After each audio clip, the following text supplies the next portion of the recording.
રાજકોટમાં ઘરફોડ ચોરી કરતી ગેંગનો પર્દાફાશ થયો। ગાંધીગ્રામ અને પ્રદ્યુમનનગર વિસ્તારમાં ચોરી કરતી ગેંગ પકડમાં આવી ગઈ। ચોરીના મુદ્દામાલ સાથે પોલીસે બે રીઢા ગુનેગારને ઝડપી લીધા।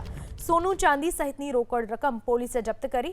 આરોપી સુનિલ ઉર્ફે આર્યન શિયાળનો ગુનાહિત ઇતિહાસ છે। જામનગર, મોરબી, રાજકોટમાં ચોરીને અંજામ આપ્યાનો ખુલાસો થયો છે।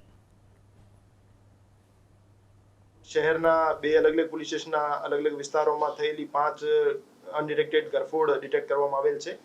એમાંથી ત્રણ જે ગરફોડ છે એ ગાંધીગ્રામ પોલીસ સ્ટેશનમાં દાખલ થયેલી છે અને બે ગરફોડ છે એ પ્રદ્યુમનગર પોલીસ સ્ટેશનમાં દાખલ થયેલી છે।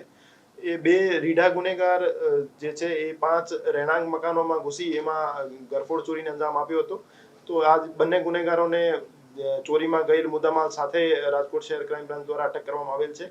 એ જે બે ગુનેગાર છે સુનિલ ઉર્ફે આર્યન ભાવેશભાઈ શિયાળ અને કિરણ કિશોરભાઈ એંદરિયા, એમને બંનેને અટક કરી મુદ્દામાલ અમે કબજે કરેલ છે।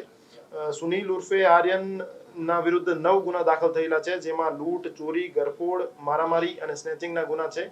અને ટોટલ એમની પાસેથી 101 ગ્રામ સોનું, 1 કિલો જેવી ચાંદી અને 4,11,000 જેવા રોકડ એમની પાસેથી બરામદ કરવામાં આવેલ છે અને આગળ એમને લોકલ પોલીસ સ્ટેશનમાં હેન્ડઓવર કરી આગળની કાર્યવાહી માટે સોંપી દેવામાં